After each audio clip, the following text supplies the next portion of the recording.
ये आज हम बात करें मुक्तियक की, ठीक है। मुक्तियक खंड काव्य बच्चों मोस्ट इंपोर्टेंट क्वेश्चन है, ये आपको एग्जाम में रखा हुआ मिलेगा।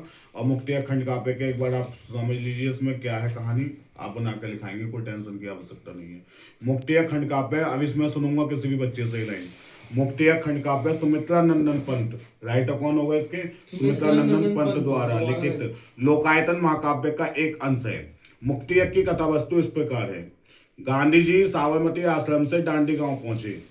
साबरमती आश्रम जहां वो रहते थे वहां से डांडी गांव पहुंचे और वहां सागर तट पे पहुंचकर उन्होंने नमक बनाया अपने हाथ से और नमक कानून को तोड़ दिया। परंतु यहाँ गांधी जी का उद्देश्य नमक बनाना नहीं था, बल्कि इसके माध्यम से वो जनता में चेतना उत्पन्न करना चाहते थे। चेतना कैसी? कि हमें अंग्रेजों से अपने देश को आजाद करना है, ये चेतना उत्पन्न करना था उन्हें, ठीक है। जो सो गए थे लोग, उन्हें जगाना था उन्हें इसके माध्यम से। बदले में अंग्रेजों का दमन चक्र चलने लगा। दमन चक्र कहते हैं खात्मा, जो सरकार के खिलाफ बोले उसे खत्म कर दो। तो बदले में उनका दमन चक्र चलने लगा और अंग्रेजों ने गांधी जी को और बड़े बड़े नेताओं को जेल में डाल दिया। जैसे जैसे दमन चक्र बढ़ता गया वैसे वैसे मुक्तियज्ञ भी तेज हो गया। जैसे जैसे दमन चक्र बढ़ा अंग्रेजों का, वैसे वैसे गांधी जी का मुक्तियज्ञ जो था, देश को बचाने का जो यज्ञ था, वो भी बढ़ता चला गया।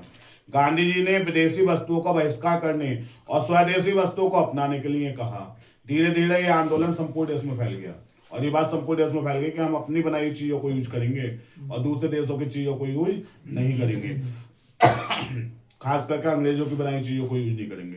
सन 1927 ईस्वी में साइमन कमीशन भारत आया। सन 1942 ईस्वी में गांधी जी ने अंग्रेजों भारत छोड़ो का नारा दिया। 42 में गांधी जी के इस आंदोलन से पूरा देश हिल गया, पूरी सरकार हिल गई और सन 1942 में भारत की पूर्ण स्वतंत्रता की मांग की जाने लगी।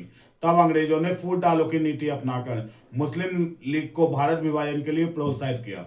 उन्होंने मुसलमानों को भड़काया अंग्रेजों ने कि तुम अपने लिए अलग देश की मांग करो, एक साथ नहीं रह सकते हिंदू मुस्लिम। पहले बहुत एक था। हमारे यहाँ वो होती थी होली, तो हिंदू मुसलमान होली खेलते थे, कलर खेलते थे, समझ लो, गुजिया खाते थे। और तुम्हारे यहाँ ईद होती थी तो हम सेवइयां खाते थे।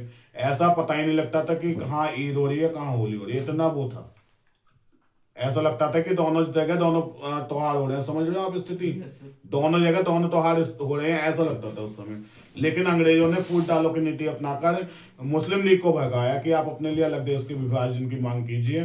तब मुस्लिम लीग ने दो टुकड़े देश के आजाद के रूप में, देश तो आजाद हो गया 15 अगस्त 1947 को, परंतु भारत और पाकिस्तान के रूप में देश के दो टुकड़े हो गए। निष्कर्ष रूप में हम ये कह सकते हैं कि मुक्तियज्ञ गांधी युग के स्वर्णिम इतिहास का काव्यात्मक आलेख है। ये हो गया आपका कंप्लीट। और इसको आपको दूसरी जगह कहाँ यूज करना है वो मैं आपको बता चुका हूँ, सभी बच्चों को बता चुका हूँ। Very good. कैसे कैसे आ सकता है? बस यही रोक लो बेटा।